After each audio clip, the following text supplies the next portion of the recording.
Nesma, the co-founder of Pop Up Ping Pong. She's going to tell us a little bit more today about what she does. What is your definition of an entrepreneur?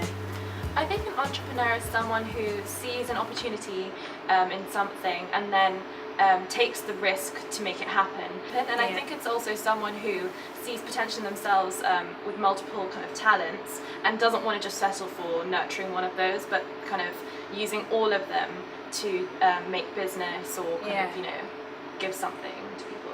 Okay. What did you want to be when you were a child? When I was a child, I always wanted to be an inventor. I don't know why. I think it's just because I was always into kind of making things. And have you invented anything?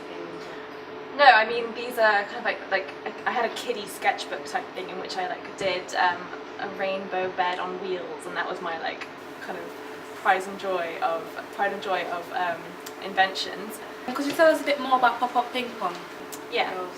So Pop Up Ping Pong began last year, so March 2013. It was our first event, and it all started because my business partner and I loved playing ping pong together, so it just kind of came from a love of that. And we'd play for hours on end. And at the same time, I was doing venue hires, so there was a venue near where we're both from in West London that was available, and I'd hire it out to certain people, and it just kind of organically happened that I thought, why don't we do our own kind of event here? What can we do? Oh, we love ping pong, we both got tables, let's bring together some tables. And it just came from more than that, kind of both of us being very interested in business and in what's trending in London right now.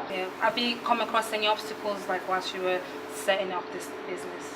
Yeah, I mean, I think it's natural to, but the good thing for us is that it hasn't come in the form of people, so it's not like, our families or people stopping us. It's more kind of the logistics of putting on pop-up events in London. I know that there's websites like We Are Pop Up and Appear who are trying to make it easier, like Airbnb, to book a venue to make something happen, but I still think that's got a long way to go. Maybe you guys can eventually rent out your own venue to do your events in. Definitely. I mean, the goal is to kind of stop popping up as frequently and make the business kind of more of a permanent base and location.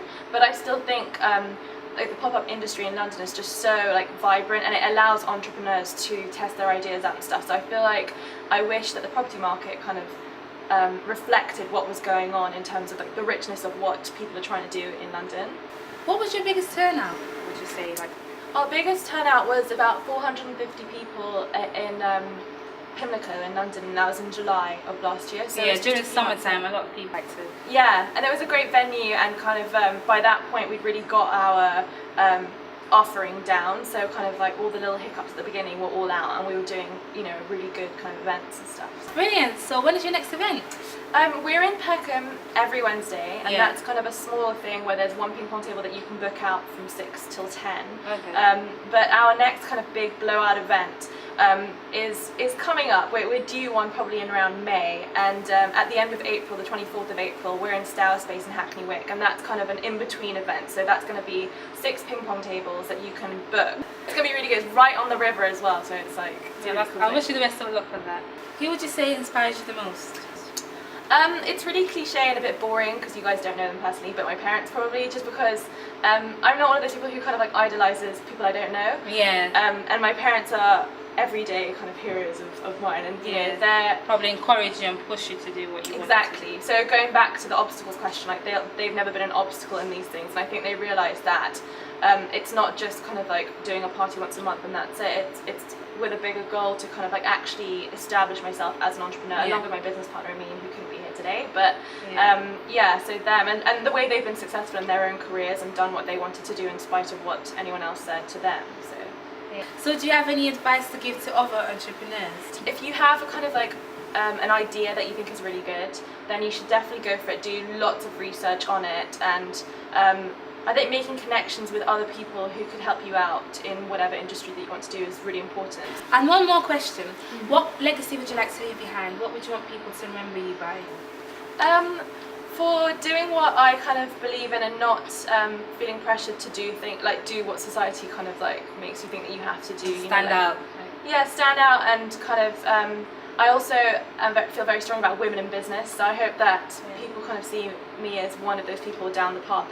So you like to be a role model for other women? Not role model maybe, but that's in a way. too much. Yeah, and so maybe Yeah, something along those lines. Oh, that's brilliant. Thank you so much, Nesma, for coming in. It was a pleasure to have you here.